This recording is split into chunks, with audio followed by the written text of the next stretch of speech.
네, 오늘은 아브라함 이야기 두 번째 시간입니다. 아브라함의 이야기를 따라가다 보면 참 그의 믿음이 참 척박한 열악한 상황에도 참 신실하게 믿음으로 하나님을 따라갔다는 것을 볼 수가 있습니다. 창세기 12장에서 지난주에 보신 것처럼 하란에 있는 아브라함에게 찾아오셔서 어떻게 보면 너무나 뜬금없이 너의 고향과 친척과 아버지의 집을 떠나서 내가 내게 지시할 땅으로 가라. 그 약속 하나 아브라함이 붙잡고 가나안 땅을 향해서 그렇게 출발을 했습니다. 이렇게 막상 출발을 했지만 그 믿음의 과정이 순탄치 않았고 또 가나안 땅에 도착해 보았을 때 어떻게 보면 아브라함이 생각했던 것과 전혀 다른 그런 어려움들이 있는 것을 우리가 볼 수가 있습니다. 오늘 말씀은 아브라함이 하란을 떠나서 마침내 가나안 땅에 도착하고 또 그곳에서 제단을 쌓고 하나님께 예배드리는 그런 말씀이 나타나 있습니다. 오늘 말씀을 통해서 우리가 참 믿음의 여정을 떠나다 보면 여러 가지 장애물과 난간을 만나는데 그때마다 우리가 어떻게 믿음으로 극복을 할 수 있을지, 그리고 하나님이 우리를 그 믿음의 길로 인도하신 목적과 이유가 무엇인지 오늘 본문의 말씀을 통해서 함께 살펴보면 좋겠습니다. 처음에 하나님이 아브라함을 부르실 때는 하란이 아니라 갈대아 우르 메소포타미아 지역이었습니다. 거기서 아브라함이 영광의 하나님이 나타나서 내가 내게 보여줄 땅으로 가라고 했을 때 아브라함만 이동한 것이 아니라 아버지 데라와 그의 가족들이 함께 이동을 한 것을 볼 수가 있습니다. 그런데 목적지는 가나안 땅이었죠. 갈대아 우르에서 하란을 지나서 가나안 땅까지 내려와야 되는데 하란에 정착을 하고 있었습니다. 왜 그랬을까? 아마도 하란이라는 땅이 너무나 사람이 살기 좋은 편하고 아주 그렇게 발달한 문명이 있는 그런 도시였고 아마 그의 아버지 데라가 있었기 때문에 데라는 아브라함만큼의 믿음은 없었을 것입니다. 그래서 그냥 그 땅에 어쩌다 보니까 정착을 했는데 계속해서 정착을 하게 된 것이죠.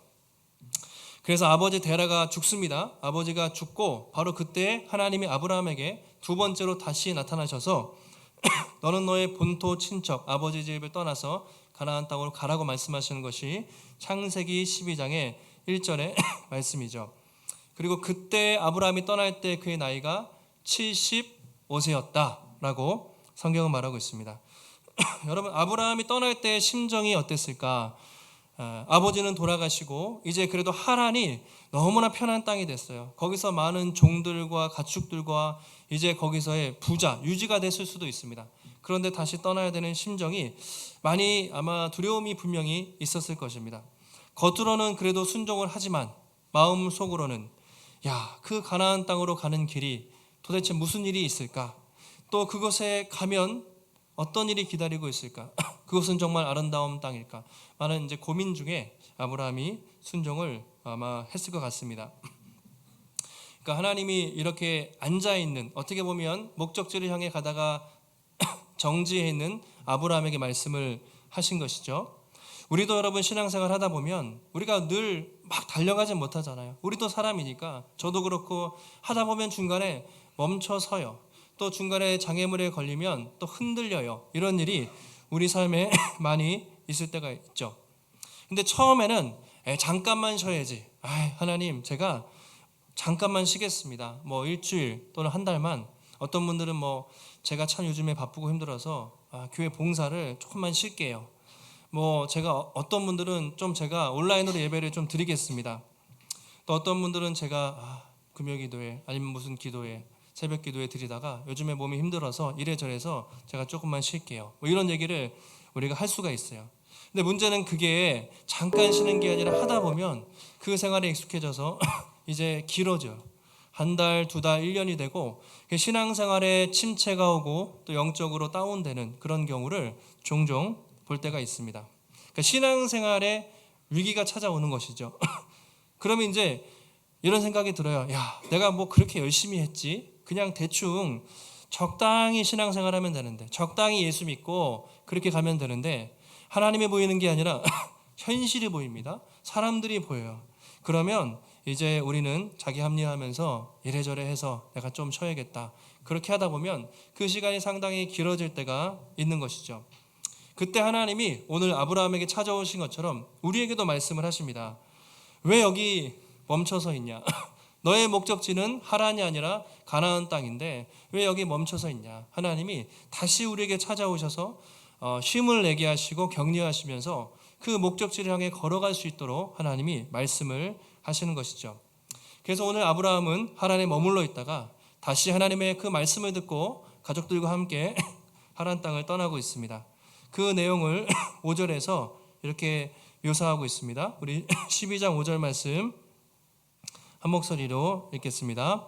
아브라함이 그의 아내 사레와 조카 롯과 하란에서 모은 모든 소유와 얻은 사람들을 이끌고 가나안 땅으로 가려고 떠나서 마침내 가나안 땅에 들어갔더라. 예.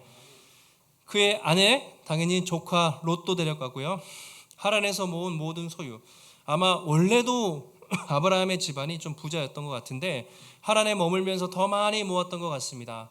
많은 사람들 그리고 소유를 가지고 가나안 땅으로 출발을 했다고 그렇게 말하고 있습니다. 아마 수많은 행렬들이 있지 않았겠습니까? 종도 있을 것이고 자식들도 자녀들도 자녀는 없죠. 종도 있고 가족도 있고 친척도 있고 또 가축들도 있고 수많은 그런 무리들이 아주 긴 행렬을 따라서 그렇게 아마 출발을 했을 것 같아요. 그리고 그 긴 시간을 거쳐서 마침내 가나안 땅에 들어갔다. 자, 하란에서 가나안 땅까지는 약 700에서 800km 정도라고 알려져 있습니다. 여기 갈대아 우르에서 하란까지는 약 1000km 정도 걸어왔어요. 정착을 했다가 다시 하란에서 여기 가나안 땅까지는 약 700-800km 정도. 그러니까 서울에서 부산까지 400에서 500km 정도 잡으면 1.5배. 그러니까는 걸어가면 빨리 가도 한 달, 아니 가축들을 이끌고 막 사람들을 이끌고 가면 수개월이 걸쳤을 것 같아요. 그렇죠? 그래서 수많은 시간과 어려움, 고난의 시간을 거쳐서 마침내 아브라함 일행이 가나안 땅에 도착했다라고 말하고 있습니다. 중간에 아마 많은 재밌는 일이 일어났을 것 같아요. 그런데 성경은 그것은 기록하지 않고 아브라함이 순종해서 가나안 땅에 도착했다고 말하고 있는데요. 그때 아브라함의 심정을 한번 생각해 보시면 좋을 것 같아요. 여러분들이 아마 아브라함이었다. 수많은 사람들을 이끌고 오랜 시간을 거쳐서 드디어 하나님이 말씀하셨던 그 약속의 땅 가나안 땅에 도착했을 때 일단 한편으로는 인간적으로 안도감이 들었겠죠. 야, 드디어 그 약속의 땅에 도착했다는 그 안도감과 안심, 그런 마음이 아브라함에게 있지 않겠습니까? 그런데 한편으로 오늘 성경을 보시면 참 아브라함이 그런 안도감을 느끼기도 전에 참 그 가나안 땅은 우리가 생각하기에 또는 아브라함이 생각해도 정말 그런 기대했던 것과는 전혀 다른 상황이라는 것을 우리가 볼 수가 있습니다. 6절을 보시면 이렇게 이야기를 하고 있습니다. 12장 6절. 아브라함이 그 땅을 지나 세겜 땅 모래 상수리 나무에 이르니 그때에 가나안 사람이 그 땅에 거주하였다라고 이렇게 말하고 있습니다. 마침내 가나안 땅에 도착했는데요. 세겜 땅 모래 상수리 나무 그렇게 이르렀다고 말하고 있어요. 그래서 모래 상수리 나무, 그 나무를 이름을 기억한 것은 아마 그 지역에서 유명한 나무였던 것 같아요. 모래 하면은 가르침 또는 선생님 이런 뜻이라고 하는데 아마 그 땅에서 종교적인 신탁을 받아요. 그러니까 다시 말하면 우상 숭배하는 그 가장 중요한 나무가 모래 상수리 나무가 아니었을까 학자들은 그렇게 추정을 하고 있습니다. 지금도 이제 여러분 고향 가시면 이렇게 저도 강원도에 있을 때 시골은요 그 마을에 항상 뭐 느티나무라든가 큰 나무 있잖아요. 뭐 몇백 년 된 거 그런 나무 그런 거 있어요.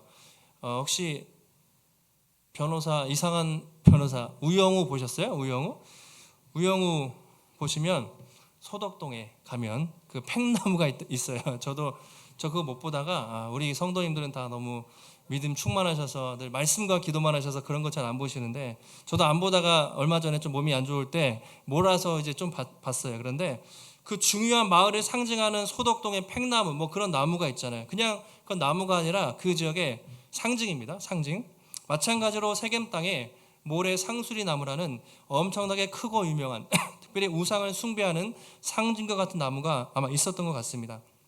그런데 6절 하반절에 의미심장하게 뭐라고 되어 있냐면 그때 가나안 사람이 그 땅에 거주하였다 이렇게 말하고 있습니다. 네, 그때 가나안 사람이 그곳에 거주하였다라고 말하고 있습니다. 그러니까 아브라함이 도착한 그 가나안 땅은요, 우리가 생각하는 것처럼 적과 꿀이 흐르고 막 아브라함을 환영하는 그런 땅이 아니었다는 것이죠. 가나안 사람들은요, 나중에 열두 정탐꾼 아시죠? 출애굽 시대에 가나안 땅을 정복할 때 우리는 그들 앞에서 메뚜기 같다. 그만큼 가나안 사람들은 장대하고 큰 사람들이에요. 가보니까 가나안 땅에 막 우상을 숭배하고 막 가나안 사람들이 득실득실 되는 것이었죠. 그러니까 아브라함 입장에서 얼마나 한편으로는 좀 당황스러웠겠습니까? 내가 어떻게 보면 수천 킬로의 수많은 시간을 거쳐서 하나님의 부르심을 받고 말씀 하나 붙잡고 가나안 땅에 왔는데 와보니까 아브라함을 환영하는 사람 한 명도 없습니다. 뭐 플랜카드도 붙여 있는 게 아니죠. 아브라함 웰컴 뭐 그런 것도 아니고 와보니까 이 땅에는 우상을 숭배하고 덩치 큰 가나안 사람들이 득실득실대는 낯설고 그런 황량한 땅이었다는 것이죠. 아마 아브라함 입장에서 눈앞에 현실을 보면 이게 무슨 하나님의 약속의 땅인가? 이러려고 내가 여기까지 왔나? 이런 생각이 아브라함 마음속에 들지 않았겠습니까? 예전에 우리가 아메리칸 드림, 그러니까 미국에 이민 가신 분들 얘기를 들어보면 한국에서 참 힘들고 어려워서 야, 미국에 가면 뭐가 좋은 게 있겠지, 다른 나라에 가면 뭐가 좋은 게 있겠지, 꿈을 꾸면서 가신 분들이 많죠. 근데 가면은 드림이 아니죠. 지옥과 같죠. 왜냐하면 그 땅에 참 많이 척박하죠. 그리고 낯설죠. 그리고 인종차별하죠. 수많은 사람들이 그 교포 1세들의 이야기를 들어보면 정말 말도 못할 고생들을 많이 하신 것을 알 수가 있습니다. 그만큼 오늘 가나안 땅도 가나안 드림이 아니었어요. 와보니까 생각했던 그런 땅이 아닌 거예요. 우상숭배, 수많은 이방 사람들, 아무도 모르는 낯선 땅에 아브라함이 도착을 한 것이죠. 만약에 여러분이 아브라함이었다면 어떤 심정이 들었겠습니까? 야, 내가 정말 말씀 하나 붙들고 여기까지 왔는데 이게 뭐지? 아니, 나는 앞으로 가나안 땅에서 어떻게 살아야 하지? 아마 어떤 사람은 혹시 다시 하란으로 돌아가야 하나? 다양한 생각을 아마 했을 것 같아요. 우리도 여러분 마찬가지죠. 우리가 하나님의 부르심에 순종해서 믿음으로 나올 때 우리는 내가 순종했으니까, 내가 포기했으니까 하나님이 다 열어주시겠지라고 좀 생각을 할 때가 있습니다. 무슨 일을 만나든지 만사형통하고 꽃길만 걸게 되고 하나님이 아주 다 성공하고 다 잘되게 해주실 거야. 가끔 우리의 그런 헛된 바람이 우리가 있을 때가 있죠. 근데 여러분 생각해 보시면 여러분이 순종하고 믿음으로 나갔습니다. 저 같으면 믿음으로 이제 나름대로 순종하고 목회의 길을 갔습니다. 여러분도 하나님이 순종하라고 해서 그래 내가 참 말씀대로 순종해야지 해서 봉사하고 또 교회 섬기고 또 뭔가를 했는데 그렇게 한다고 해서 그 일이 다 잘 풀리는가? 직장이 다 잘 되고 자녀가 다 복을 받고 뭐 어려운 일 없이 술술 풀리는가? 그렇지가 않다는 것을 여러분 잘 아시잖아요. 여전히 힘든 일 생깁니다. 여전히 또 몸이 아플 때도 있습니다. 주변에 나를 힘들게 하는 사람도 만나고 예상하지 못할 장애물과 난간이 끊임없이 사실 계속되는 것을 보게 됩니다. 가끔은 차라리 예수 안 믿었으면 편하게라도 사는데 예수 믿고 살려면 더 세상과 세상처럼 살지도 못하고 말씀대로 살면 힘들고 이 중간에서 참 괴롭다 생각이 들 때가 있는 것이죠. 그래서 우리에게 필요한 것이 바로 여러분 믿음입니다. 믿음. 오늘 아브라함의 믿음. 그러니까 믿음으로 사는 인생이 무엇인가 아브라함이 잘 보여줍니다. 믿음으로 사는 것은 눈에 보이는 대로 사는 게 아니에요. 눈에 보이는 대로 현실대로 사는 것이 아니라 눈앞에 답답하고 어려운 현실이 있어도 보이지 않지만 그 보이지 않는 하나님의 말씀을 붙잡고 살아가는 것이죠. 지금 내가 당장은 약속이 성취된 것 같지 않아요. 지금 당장은 막막해 보여. 그런데 하나님이 나에게 약속하셨으니 때가 되면 반드시 그분이 이루실 것이다. 때가 되면 반드시 하나님이 약속을 성취하실 것이야 라고 그것을 붙잡고 나아가는 것, 이것이 믿음의 삶인 것이죠. 그래서 우리가 참 이 하나님의 길을 가다 보면 믿음 없이는 갈 수가 없습니다. 예수님을 믿고 우리가 구원을 받는다고 말하는데, 그리고 신앙생활 하면서도 믿음은 여러분 처음 믿을 때만, 예수 믿을 때만 필요한 게 아니라 천국 갈 때까지 날마다 필요해요. 한순간도 우리가 믿음이 없으면 여러분 탈선하거나 넘어집니다. 그래서 여러분, 우리가 어떤 믿음의 길을 가다가 참 어려운 일을 만날 때, 혹시 지금 그런 일을 만나셨다면 믿음의 눈을 가지시면 좋겠습니다. 그러니까 믿음의 눈이 없는 사람은 눈앞에 환경이 보여요. 약속의 말씀이 안 보이고, 그때 하나님 주셨던 말씀이 안 보이고 사람들만 보여요. 환경이 보여요. 그러면 낙심합니다. 그냥 타협합니다. 꼬꾸러집니다. 근데 믿음의 사람은 바로 그 순간에도 하나님의 말씀을 봐요. 눈앞의 현실을 넘어서 그것을 이루실 하나님의 약속을 붙잡고 또 하나님의 말씀을 붙들기 때문에 그 현실을 이기면서 나갈 수가 있는 것이죠. 그래서 우리가 예배를 드리면서 끊임없이 이 믿음의 눈을 열게 해달라고, 믿음의 눈을 다시 한번 회복시켜달라고 우리가 나아가는 것이죠. 이렇게 아브라함이 답답해하고 있을 때, 한편으로는 참 마음이 싱숭생숭했을 때 하나님이 놀랍게 그에게 찾아오셔서 7절에 이렇게 말씀을 하십니다. 12장 7절 말씀 다시 한번 읽습니다. 여호와께서 아브라함에게 나타나 이르시되 내가 이 땅을 내 자손에게 주리라 하신지라. 자기에게 나타나신 여호와께 그가 그곳에서 제단을 쌓고 라고 말하고 있습니다. 하나님이 아브라함에게 나타나 이르시되, 자, 어떤 타이밍입니까? 답답해요. 도착했는데 너무나 앞이 깜깜해 보입니다. 한참 그럴 때 다시 나타나서 뭐라고 말씀하십니까? 내가 이 땅을 내 자손에게 주리라. 한번 따라해 보실까요? 내가 이 땅을 내 자손에게 주리라. 하나님이 다시 한번 말씀으로 아브라함에게 약속을 그렇게 떠올려 주십니다. 여러분 잘 보세요. 내가 이 땅을 내 자손에게 주리라. 처음에 창세기 12장 1절에서 하나님이 하신 말씀 약간 다릅니다. 처음에 하란을 떠날 때 어떤 말씀을 주셨습니까? 너의 고향과 친척과 아버지 집을 떠나 내가 내게 보여줄 땅으로 가라. 미래형이에요. 어떤 땅인지 모릅니다. 그러나 내가 내게 보여줄 그 땅이 있어. 그 땅으로 가라. 그래서 아브라함은 갈 바를 알지 못하고 순종해서 여기까지 왔습니다. 그런데 지금 하나님이 나타나셔서 뭐라고 합니까? 내가 그 땅이 아니라 무슨 땅입니까? 이 땅. 지금 네가 서 있는 이 땅이야. 내가 약속한 땅이 이 땅이다. 내가 이 땅을 줄 것이다. 그런데 누구에게 준다고 말씀하시죠? 너가 아니라 너의 자손에게 줄 것이다. 이렇게 말씀을 하세요. 하나님이 내가 이 땅을 줄 것인데 너가 아니라 너의 자손을 통해서 이 땅을 줄 것이라고 그렇게 말씀을 하고 있습니다. 어떻게 보면 아브라함 입장에서는 참 이렇게 받아들이기가 좀 힘들 것 같아요. 아니 만약에 땅을 주신다면 여기 편말이라도 하나 이렇게 세워주시던가 아니면 계약금이라도 좀 걸어주고 뭐 이렇게 등기라도 좀 해주시는 것도 아니고 하나님은 아무 증표가 없어요. 땅에 꽂아서 이거 아브라함 땅이다 이런 것도 없고요. 말씀 하나, 어떤 증거도 없습니다. 말씀 하나로 이 땅을 줄 것인데 너의 후손들에게 영원히 줄 것이다. 그 약속의 말씀만을 하나님이 하고 계십니다. 그러니까 아브라함이 참 어땠을까? 그런데 아브라함의 반응이 놀랍죠. 어떻게 합니까? 놀랍게도 아브라함이 7절 아까 후반부에 보시면 자기에게 나타나신 여호와께 그가 그곳에서 제단을 쌓고 이렇게 말하고 있습니다. 중요한 것이 바로 그곳에서 제단을 쌓았다라는 것입니다. 제단을 쌓았다는 것은요, 하나님을 신뢰한다는 것이에요. 하나님이 방금 전에 나의 후손들에게 이 땅을 주신다고 말씀하셨는데 제가 그것을 믿습니다. 하나님을 신뢰하고 약속의 말씀을 받아들이는 행위, 이것이 바로 제단을 쌓는 것이죠. 그리고 지금 어느 곳에서 제단을 쌓았습니까? 아까 세겜 땅, 모래 상수리 나무, 우상 숭배가 가득한 곳에서 하나님은 놀랍게 아브라함에게 그 믿음을 요구하셨고, 아브라함이 아마 돌무더기들 아니면 우리나라 뭐 선왕당 뭐 이런 거 있잖아요. 그런 것이 질비한 상황에서 아브라함이 돌무더기를 쌓으면서 하나님 앞에 제단을 쌓고 예배를 드렸다. 이것은 엄청나게 놀라운 하나님의 역사라는 것을 볼 수가 있습니다. 그래서 제단을 쌓는다는 의미는 이렇게 정리할 수가 있어요. 나는 하나님의 약속을 믿습니다. 이런 뜻이죠. 한번 따라해 보실까요? 나는 하나님의 약속을 믿습니다.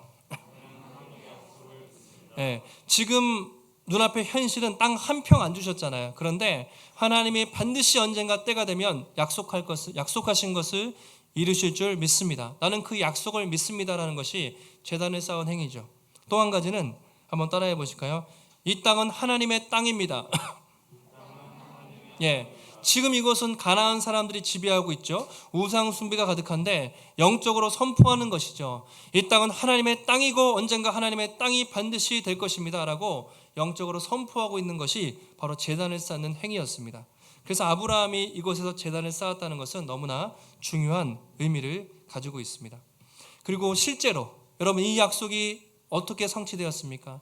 아브라함이 이삭을 낳고 이삭이 야곱을 낳고 요셉을 낳고 출애굽에서 수많은 사람들이 출애굽을 했습니다. 그리고 여호수아를 중심으로 가나안 땅에 들어가서 그 땅을 정복하면서 수백 년 후에 정말 그의 자손들이 그 땅을 얻게 되는 놀라운 역사가 실제로 성취가 되는 것을 우리가 성경을 통해서 알 수가 있습니다. 아브라함이 그곳에 있다가 다시 어떻게 계속 이동을 해요. 베델 동쪽으로 가서 장막 치고 남쪽으로 가고 점점 남방으로 이동했더라, 이렇게 표현을 하고 있습니다.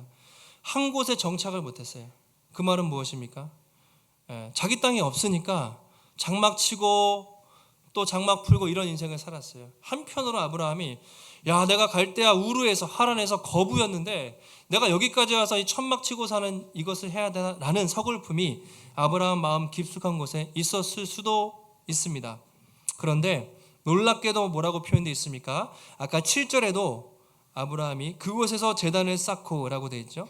8절에도 하반절에 보시면 그곳에서 여호와께 제단을 쌓고 똑같은 말이 있어요. 그러니까 가는 곳마다 아브라함은 가나안 땅을 밟는 곳마다 제단을 쌓고 이것은 하나님의 땅이고 하나님이 반드시 이 땅을 주실 것이다 라고 하나님을 신뢰하며 하나님을 예배하며 나갔다는 것이죠. 이것이 아브라함의 믿음이었습니다. 잘못하면 하란으로 돌아갈까? 유턴할까? 이런 생각도 들 수가 있었겠지만 아브라함이 남방으로 갔다고 되어 있잖아요. 남쪽으로. 고향 쪽이 아니라 고향 반대쪽으로 끊임없이 말씀 기억하면서 제단을 쌓으면서 한 걸음 한 걸음 믿음으로 갔다는 것을 성경이 보여주고 있습니다. 성경에서 여러분 여호와의 이름을 불렀다. 특별히 구약에서 이것은 하나님을 예배한다는 중요한 의미가 있습니다. 창세기 4장에 보시면 이제 한쪽에서는 가인의 후손들이 나와요. 그러니까 하나님께 어떻게 보면 저주받은 그런 하나님 타락한 사람들의 후손들인데 그들이 쭉 하나님을 떠나서 막 타락한 삶을 사는데 셋의 후손이 갑자기 딱 나옵니다. 아브라함이 셋을 낳고 에노스라는 사람이 나오는데 그때 비로소 그들이 여호와의 이름을 불렀더라는 장면이 창세기 4장에 잠깐 등장합니다. 그 수많은 사람들이 타락을 했어요. 가인의 후손으로 바벨탑을 쌓으려고 하고 인간의 문명을 발달시켰는데 그 중에 셋의 후손이 나와서 그 땅에 제단을 쌓고 하나님께 예배를 드렸다라는 글이 나옵니다. 경건한 의인의 후손들이 중간중간에 나왔던 것이죠. 그래서 오늘 아브라함도 마찬가지입니다. 수많은 우상 숭배가 즐비한 그 가나안 땅에서 가는 곳마다 하나님께 제단을 쌓고 하나님의 이름을 부르면서 하나님의 예배하는 삶을 아브라함이 살았던 것이죠. 그리고 예배를 드리면서 아마 아브라함은 생각했을 거예요. 하란으로 돌아갈까? 다시 돌아가야 되나? 혹시 그런 생각이 들 때마다 예배를 드리면서 다시 한번 눈앞에 보이는 현실이 아니라 나는 장막치는 인생이 아니라 앞으로 하나님이 나를 통해서 엄청난 복을 주실 거야라는 그 약속의 말씀을 기억하고 믿음이 회복됐습니다. 믿음으로 그 예배를 통해서 한 걸음 한 걸음 하나님 앞에 나아갔던 것이죠. 바로 이것이 하나님이 아브라함을 부르신 이유가 되는 것입니다. 그냥 내가 더 많은 땅을 줄게. 여러분 하란 땅이 더 좋은 땅이에요. 사실은 가나안 땅이 좋은 땅이 아닙니다.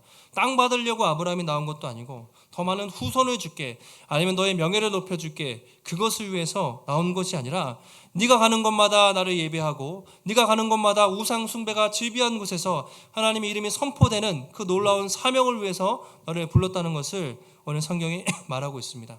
그리고 아브라함은 신실하게 그 믿음의 사명을 감당했던 것이죠. 예배자로서의 사명, 또 복음 전도자로서의 사명을 아브라함이 계속해서 감당을 해나가고 있습니다. 우리가 출애굽기를 보시면 동일해요. 이제 여기서는 한 사람을 택하셨지만 출애굽기에서는 한 민족을 택해서 그들을 구원하시고 그들을 통해서 온 세상을 회복시키라는 하나님의 계획이 있으셨습니다. 그래서 이스라엘 백성들을 출애굽시키죠. 단지 야 너희들이 바로의 압제에서 힘들지 좀 편하게 살려고 광야로 부르신 것이 아니라 하나님의 예배하는 민족으로 삼으시고 너희를 통해서 너희가 제사장 나라가 돼서 수많은 모든 민족들이 복을 받게 하기 위해서 너희를 택했다고 성경에서 말을 하고 있습니다. 그런데 이스라엘 백성들이 어떻게 했습니까? 광야에서 가는 곳마다 하나님을 신뢰하고 하나님을 예배하는 것이 아니라 가는 곳마다 원망하고 불평을 했어요. 홍해를 건너자마자 며칠 길 안 돼서 물이 없다고 불평하고 40년 동안 끊임없이 불평을 했습니다. 그들이 계속 했던 말이 무엇입니까? 왜 우리를 광야로 인도해서 여기서 죽게 합니까? 차라리 애굽으로 돌아가게 해주십시오라고 말도 안 되는 불평을 그들은 40년 동안 끊임없이 했던 것입니다. 하나님을 신뢰하지 않았습니다. 근데 오늘 아브라함은 어떻습니까? 가나안 땅 아무것도 없습니다. 척박합니다. 그런데 그가 이루실 것이다. 하나님의 약속의 말씀을 붙잡고 가는 곳마다 하나님을 예배하며 믿음의 길을 걸었던 것이죠. 그래서 히브리서 11장에 보시면 아브라함의 믿음을 이렇게 평가하고 있습니다. 히브리서 11장 13절 이 사람들은 다 믿음을 따라 죽었으며 약속을 받지 못하였으되 그것을 멀리서 보고 환영하며 또 땅에서는 외국인과 나그네임을 증언하였으니 그들이 이같이 말하는 것은 자기들이 본향 찾는 자임을 나타냄이라. 자, 13절 다시 한번 띄워주시면 이 사람들은 다 믿음을 따라 살고 믿음을 따라 죽었어요. 그러니까 여러분 믿음으로 시작하는 것도 중요한데 여러분 죽을 때 믿음으로 맞춰야 돼요. 그러니까 처음에 예수님 잘 믿다가 잠깐 뜨겁다가 중간에 건너가는 게 아니라 죽을 때까지 믿음을 따라 죽었는데 약속을 받지 못했습니다. 그러니까 약속하신 것을 성취되는 걸 못 봤다는 거예요. 아브라함은 이삭 하나 낳았잖아요. 못 봤습니다. 그런데 그 약속을 멀리서 보고 환영하면서 하나님이 언젠가 이루실 것이다 바라보면서 이 땅에서는 무슨 말을 들었습니까? 외국인과 나그네. 만약에 하란에 있었으면 아브라함은 거부가 돼서 그 땅에서 아마 유지로 사람들에게 높임을 받았겠죠. 가나안 땅에서는 저 사람 나그네, 저 이상한 어디 듣도 보도 못한 사람 와가지고 장막치고 다닌다 이런 핀잔을 들었겠죠. 그러나 이 땅에서는 비록 외국인과 나그네 소리를 들어도 그는 부끄럽지가 않았습니다. 왜냐하면 본향이 있었기 때문이죠. 그가 가야 될 최종적인 본향을 늘 아브라함은 기억했다는 것입니다. 11절 15절 같이 한번 우리 앞에 보시고 읽습니다. 그들이 나온 바 본향을 생각하였더라면 돌아갈 기회가 있었으려니와 그들이 이제는 더 나은 본향을 사모하니 곧 하늘에 있는 것이라 이렇게 되어 있습니다. 그들이 뭐라고 되어 있습니까? 나온 바 본향을 생각했다면 돌아올 기회가 있었어요. 그러니까 아브라함도 기회가 있었겠죠. 안 되겠다. 때려치고 하란으로 가자. 짐 싸고 가나안 땅 못 살겠다. 돌아갈 기회가 있었겠죠. 그러나 아브라함은 돌아가지 않고 어떻게 했습니까? 더 나은 본향을 사모하면서 무엇입니까? 하늘에 있는 영원한 천국. 자기가 가야 될 것은 갈대아 우르도 하란도 아니고 내가 갈 본향은 영원한 천국 하나님의 나라. 그 천국을 바라보면서 이 땅에서는 나그네 외국인이라는 소리를 들으면서도 믿음으로 기쁨으로 한 걸음 한 걸음 그 길을 걸어갔다고 성경은 말하고 있습니다. 여러분 우리도 마찬가지가 아니겠습니까? 하나님이 우리를 선택하시고 부르시고 또 이 삼성으로 또는 이 교회로 부르신 이유가 무엇일까? 어떤 사람은 직업이 다양합니다. 여러분 사는 것도 다양하시고 고향도 다양하시고 우리가 다른 것이 너무나 많지만 공통적으로 하나님이 우리를 왜 이 교회로 또 믿음의 사람으로 부르셨는가? 그것은 예배자로 부르신 것이죠. 우리가 하나님을 일평생 예배하는 것 그리고 가는 곳마다 예배가 죽은 곳에 예배가 없는 곳에 복음을 전하면서 그 사람들이 하나님께 돌아올 수 있는 복음을 증거하는 그런 사람으로 부르셨다는 것을 여러분 기억하시면 좋겠습니다. 그래서 오늘도 우리가 예배하면서 여러분 다시 한번 우리는 생각하는 것입니다. 눈에 보이는 사람, 추석 때 사람들을 만나면 또 우리 자식은 뭐가 어떻게 됐네, 아니면 집을 어떻게 했네, 누가 뭐가 풀렸네, 맨날 세상적인 자랑할 때 우리는 그런 기준이 아니라 말씀에 따라서 다시 한번 우리는 세상 방식대로 사는 것이 아니라 하나님의 말씀에 따라서 천국 저 본향을 따라 사는 것이다. 예배를 통해서 다시 한번 우리가 기억하는 것이죠. 나의 목적지는 하란이 아니라 가나안 땅, 저 영원한 천국에 있다는 것을 예배를 통해서 다시 한번 기억하고 믿음의 눈을 다시 한번 뜨는 것이죠. 그리고 내일 당장 세상에 나가서 주중에 여러분이 부르시는 그 직장에 또 가정에, 삶의 현장에 나가서 세상 사람들은 우상을 숭배하며 살겠지만 우리는 그곳에서 제단을 쌓는 것입니다. 여러분, 직장에서 아침에 먼저 가셔서 기도의 제단을 쌓고 틈틈이 또 제단을 쌓으면서 가는 곳마다 하나님을 예배하고 또 주변에 하나님을 알지 못하는 사람에게 그 예수의 복음을 증거하는 것이 하나님이 우리를 부르신 귀한 목적인 줄 믿습니다. 여러분 어떻습니까? 우리는 그 하나님을 예배하는, 가는 곳마다 부르신 곳에서 예배하는 예배자의 삶을 잘 살고 계십니까? 지금 나의 믿음은 현실에 타협할 만큼 정말 현실에 너무 흔들려서, 아니면 현실에 주저앉아 있는 믿음입니까? 아니면 어떤 눈앞에 장애와 현실이 있어도 아브라함처럼 현실을 뚫고 갈 수 있는 그런 담대한 믿음을 가지고 계십니까? 오늘도 우리가 예배를 통해서 그런 믿음을 회복하시면 좋겠어요. 저도 말씀을 준비하면서 다시 한번 생각해 봤습니다. 지금 나의 믿음은 어떤 믿음인가? 그리고 우리는 주변 사람들에게 그 축복의 통로가 되고 있는가? 우리 자신을 위해서 구원하신 게 아니잖아요. 축복의 통로가 나는 되고 있는가? 복음의 숲교회가 이 삼성 지역에 2년 반이 되었는데 믿지 않는 사람들이 볼 때 어떤 교회로 인식이 될까? 우리는 정말 어떤 역할을, 그 귀한 사명을 감당하고 있는가? 적어도 이 교회가 있기 때문에 주변 사람들이 행복해할까? 적어도 이 교회 때문에 주변 사람들이 참 좋다고 말하고 또 선한 영향력을 끼치고 있는가? 한번 생각을 해보게 됐습니다. 상가를 지나갈 때마다 제가 늘 기도는 해요. 하나님, 이 약국이, 이 병원이, 이곳이 정말 교회로 말미암아, 물론 그들은 모르겠지만 복을 받게 해주십시오. 제가 특별히 무용학원은 저희 주일학교가 쓰잖아요. 갈 때마다, 화장실 갈 때마다 지나가니까 기도 많이 합니다. 하나님, 원생들이 많아지게 하시고 또 좋아지게 해주세요. 근데 제가 원장님하고 이렇게 얘기하다 보면 그래서 그런 건 아니겠지만 우리 원생들이 너무 많이 늘었다고, 늘 고맙다고 그런 얘기를 가끔 할 때가 있습니다. 속으로 기도하는 것이죠. 하나님, 교회 때문에 그들 꼭 예수를 믿진 않아도 교회 때문에 행복하고 또 교회 때문에 그들이 복받는 일들이 함께 나타나면 좋겠습니다. 그런 생각을 많이 하게 됩니다. 여러분, 말씀을 정리하겠습니다. 하나님이 우리를 수많은 사람들 중에서 선택하시고 불러주신 것은 정말 은혜이고 기적 중의 기적입니다. 그런데 그것은 단순히 우리를 복받게 하기 위함이 아니라 우리를 통해서 더 많은 사람들이 하나님께 돌아오게 하기 위해서, 그리고 우리가 가는 곳마다 그분을 예배하는 예배자의 삶을 살기 위해서 우리를 부르신 줄 믿습니다.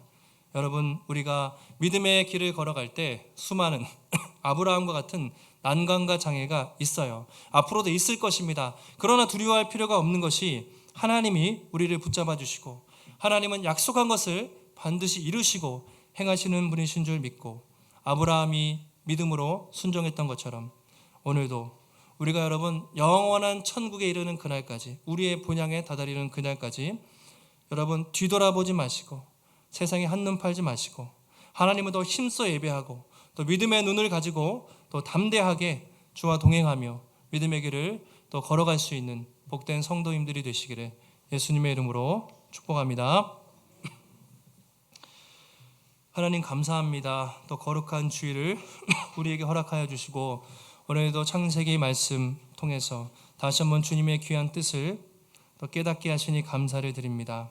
하나님, 아브라함이 정말 그 인간적으로 너무나 편한 것을 떠나서 가나안 땅에 갔을 때 참 돌봐주는 사람 하나 없고 하나님 정말 아무것도 보이지 않는 척박한 땅이었지만 하나님 약속의 말씀을 붙잡고 끝까지 순종하여서 믿음의 조상이 되었던 것처럼 하나님, 우리도 믿음의 길을 걸어갈 때 여러 가지 장애물과 난간이 있고 또 우리 믿음을 흔드는 많은 공격들이 있지만 하나님, 그때마다 우리의 믿음의 눈을 열어주시고 약속의 말씀을 붙잡고 한 걸음 한 걸음 주와 함께 담대하게 믿음의 길을 걸어갈 수 있도록 하나님 붙잡아 주시옵소서.